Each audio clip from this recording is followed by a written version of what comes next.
Bon, on va pas se mentir, Games Workshop s'est envoyé de ouf sur l'écriture du Codex Orc et a un petit peu oublié dans le lot de donner un bon bouquin aux joueurs Custodes. Alors je sais pas si l'éditeur en veut particulièrement à Henri Cavill ou aux joueurs de l'armée, mais il faut que je vous en parle et surtout qu'on dresse le flop 5 des pires unités du Codex parce qu'il y en a. Salut les roommates, mon blast c'est Félix, vous êtes dans la Wargame Room. On se retrouve aujourd'hui pour une nouvelle vidéo en format court où je vais vous exposer ce qui, selon moi, vaut le moins le coup à l'intérieur du Codex Custodes. Malheureusement, on n'a que 15 datasheets, enfin à peu près dans le Codex, et il y en a quand même beaucoup qu'on va pouvoir très rapidement jeter à la poubelle, surtout si on a envie de jouer à un jeu égal un petit peu équilibré. À savoir les gars que les vidéos que je fais comme d'habitude n'ont pas pour fonction de vous orienter vers de la méta ultra énervée. Là je vous parle là de mon ressenti lorsque je lis un bouquin, lorsque je lis des règles et ce que ça provoque chez moi.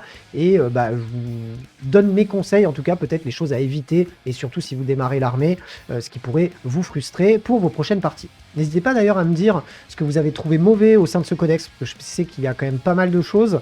Et si vous voulez qu'on en parle en direct, vous pouvez me retrouver sur Twitch tous les jeudis soirs à 20h30. Et si vous voulez avoir des gros muscles comme les Custodes, même si ça ne sauvera très certainement pas le bouquin, pour autant, vous pouvez vous rendre sur Oli pour commander vos boissons énergisantes sans sucre qui font du bien à la santé, surtout quand on est comme moi au bord du diabète. Et si seulement ce truc pouvait me faire mesurer 1m80, sérieux. Code promo et lien dans la description. Et avant de commencer avec la dernière position dans ce flop 5, si vous voulez regarder une vidéo un petit peu plus positive, je vous invite à découvrir le top 5 des unités Custodes juste ici. Allez, en 5e position, de manière globale, j'ai un petit peu mis tout le monde dans le même panier, même si j'aurais tendance moi-même à vouloir jouer une liste entièrement composée de ce type de figurines parce que je trouve ça rigolo, mais je pense que ça serait particulièrement nul. Je vais vous parler très rapidement des Sœurs du Silence, qui, entre le fait de ne pas être assez efficaces dans ce qu'elles font, même si elles sont pas complètement nulles, mais en plus, l'écriture fait que on n'a pas nécessairement envie de les jouer en full armée Sœurs du Silence, parce qu'on aura bien mieux ailleurs. C'est assez compliqué de justifier ces figurines-là sur la table, hormis pour éventuellement donner 2-3 boosts à ces Custodes dans un détachement en particulier, ou éventuellement pour combler certains points au sein d'une liste quand il nous en reste par exemple 40. J'ai beaucoup de mal à sauver ces unités-là. Même si elles répondent à plusieurs choses, on peut avoir du lance-flamme à bord d'un rhino, ça peut être rigolo. On peut avoir des épéistes qui vont arriver, des frappes en profond, en renfort stratégique, et je crois avoir soit un +2 à leur charge, soit une relance. Enfin, on va pouvoir facilement faire des choses avec. Par contre, je pense que ça va clairement manquer d'impact et manquer d'efficacité. Je crois que les armes de corps à corps font que 2 attaques chacune, même si elles sont pas dégueulasses. On va pas avoir assez de ressources pour venir à bout des plus grosses unités du jeu. Et je pense que si on a envie d'orienter son gameplay, que ce soit sur du tir ou sur du corps à corps, on va systématiquement préférer les Custodes purs plutôt que les Sœurs du Silence. Donc désolé, à part pour combler des points pour finir une liste, je pense que ça va être difficile de les sortir. En 4e position, je mettrai le Capitaine Rempart, le classique, et j'ai pas compris parce qu'il coûte exactement la même chose que le Capitaine Rempart en moto et le Capitaine Rempart à la Russe Terminator. Donc clairement, des trois, c'est celui que j'ai envie celui que j'ai envie de moins jouer.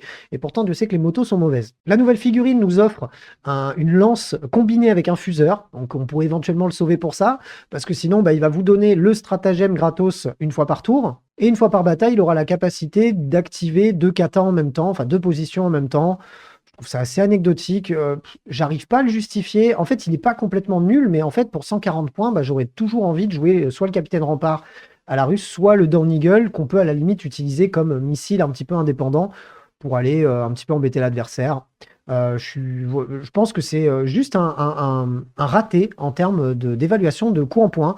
Donc j'espère que ça sera rattrapé avec le temps, mais là pour le moment, je le vois absolument nulle part. Sur la 3e marche du podium pour la médaille de bronze, je suis un petit peu dégoûté de mettre cette unité-là parce que j'ai trouvé la datasheet rigolote quand je l'ai lu, mais ça va quand même pas être la folie. C'est le Dreadnought Contemptor qui coûte 170 points et qui, hormis le fait d'être un Dreadnought Contemptor avec une sauvegarde à 2+, et une invue à 5, va avoir la possibilité de se relever après avoir été détruit sur un 2+. Oui, il peut le faire. Mais bon, en fait, on aurait aimé ça sur quelque chose de peut-être plus impactant.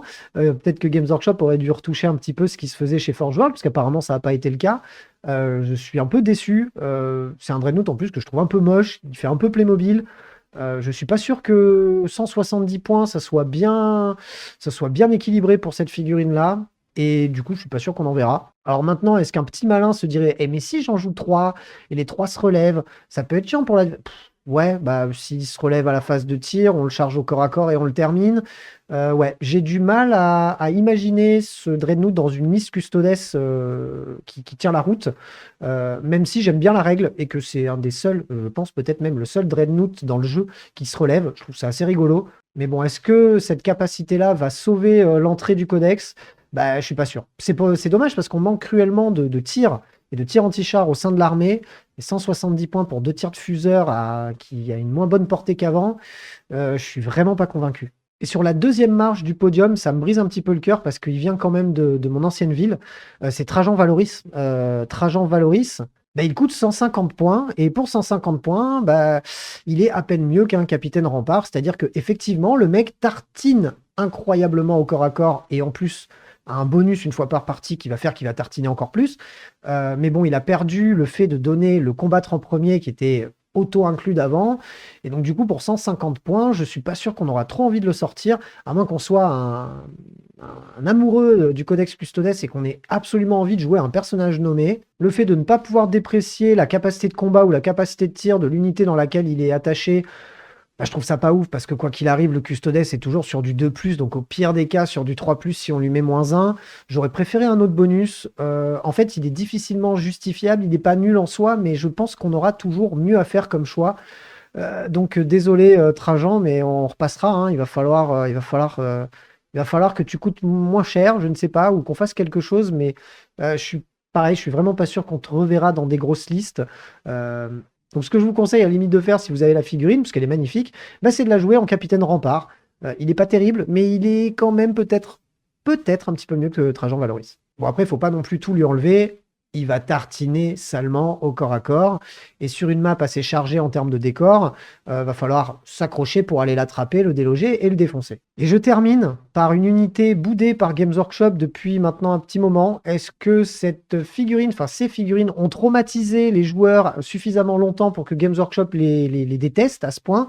Puisqu'on va parler des motos, les Praetor Vertus, bref, les motos Custodes, qui, selon moi, coûtent beaucoup trop cher pour ce qu'elles apportent. Elles étaient extrêmement fortes lorsqu'elles pouvaient passer au travers des décors et qu'elles avaient des armes quand même beaucoup plus impactantes. Là, on est clairement sur une unité qui coûte beaucoup trop cher, qui est plus jouable que de 2 à 4 figurines. On est là sur une unité qui est beaucoup trop chère pour ce qu'elle fait. Les effectifs ont été eux aussi réduits. Elle ne passe plus les ruines, puisque le vol, maintenant, on est obligé de mesurer en cloche. On a un mouvement qui est pas ouf. Une empreinte au sol assez compliquée. Et en plus, c'est des figurines qui sont pas évidentes à cacher. Donc j'arrive pas à voir, enfin j'arrive pas à comprendre l'écriture, hormis est-ce que Games Workshop a eu vraiment envie de nerfer complètement cette unité-là volontairement. Je pense que le Custodes aurait pas craché sur un peu plus de mobilité. À la limite, si elles étaient moins impactantes au corps à corps et au tir, mais qu'elles soient plus mobiles, ça aurait peut-être rééquilibré les choses. En plus, on est sur une endurance à 6 et une sauvegarde de plus 4+. En fait, c'est pas meilleur, c'est même moins bien qu'un Terminator en fait. Donc on va avoir tendance plus à jouer des Terminators qu'on va pouvoir éventuellement redéployer ou faire arriver directement en frappe en profondeur, plutôt que de jouer des motos Custodes. Donc j'ai beaucoup de mal à les justifier dans une liste. Il y a peut-être le capitaine en moto, le capitaine rempart sur moto d'Ornigel, qui pourrait être justifiable en électron libre, qu'on va envoyer comme un petit missile dans l'ennemi, parce que il faudra quand même le tomber, le garçon. Mais hormis ça, bah, pour l'unité de base, bah, je trouve que Games n'a pas du tout envie qu'on la joue. Et je doute, enfin, je suis pas sûr qu'on en verra beaucoup. Maintenant, dans une liste à 1000 points, mettre plusieurs motos pourrait être assez frustrant pour votre adversaire, surtout si vous multipliez les 4+1 vus sur les figurines. Mais bon, comme elles sont maintenant de plus en plus sensibles aux blessures mortelles, je suis pas sûr qu'on puisse jouer ces unités-là. Hormis un format très très très amical, voire narratif. Donc ouais, compliqué, c'est un petit peu dommage parce que c'est quand même des belles figurines et ça aurait donné un petit peu plus de mobilité à l'armée Custodes qui, selon moi, en manque mine de rien cruellement, et surtout si on ne fait pas appel aux Venatari ou à certaines unités aéroportées.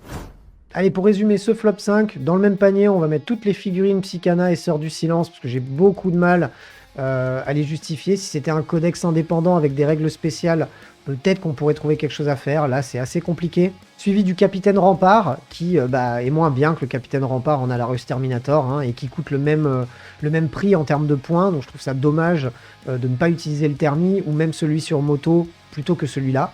Suivi en troisième position par le Contemptor Dreadnought qui, même s'il y a eu un petit effort de règle au niveau du fait qu'il puisse se relever, bah, ça sera pas assez, ça justifiera pas ces 170 points pour 2 tirs de fuseur. Ensuite, à mon grand désespoir, Trajan Valoris, qui est quand même une figurine emblématique et un personnage ultra stylé, bah, hormis pour aller mettre 2-3 bonnes grosses pastèques au corps à corps, il va être compliqué à justifier, surtout pour 150 points et sans sa capacité de combattre en premier. Et pour terminer, alors là, le flop total sur les Vertus Praetor qui sont, selon moi, beaucoup trop chères pour ce qu'elles apportent au Codex Custodes, même si on aurait bien aimé un peu plus de mobilité dans ce dernier. J'espère que cette vidéo vous a plu. Si c'est le cas, je vous invite à y mettre le petit pouce bleu, à me suivre sur YouTube, à activer la cloche pour recevoir les notifications. Si vous voulez aider le studio dans son développement, vous pouvez aller faire un tour sur Tipeee et Tipeee Stream ou acheter vos figurines chez MyHobbyPlace. Tous les liens sont dans la description. On se retrouve très bientôt pour plein d'autres vidéos. D'ici là, prenez soin de vous. Salut les roommates.